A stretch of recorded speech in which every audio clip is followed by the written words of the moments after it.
So this is how things are going. We are now just into March. Onions are coming out nicely. This is overwintering onions, and our shallots are doing good. Then the onions that were sown or put in these pots last 4 weeks ago now, they're all showing good. I wouldn't say they were put in there very neatly, but there we go, the kids have done them.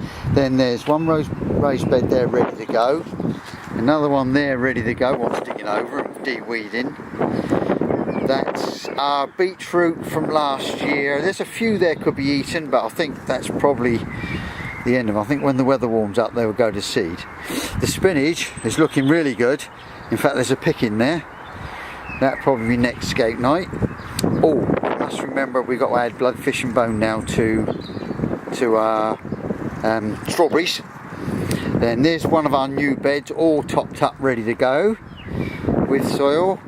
This one needs a bit more soil in. Then our two new ones there, they've got seaweed in now, horse manure, then they've got some cardboard or paper like that on top, and then soil on the top. So we're going there. Then we got those two boards are there ready for another long raised bed that's going to go there. This is how it's looking. Looks good, doesn't it? Next year, no, sorry, this coming year, it's going to be exciting. As long as they grow and they cook and then eat it afterwards. See you later.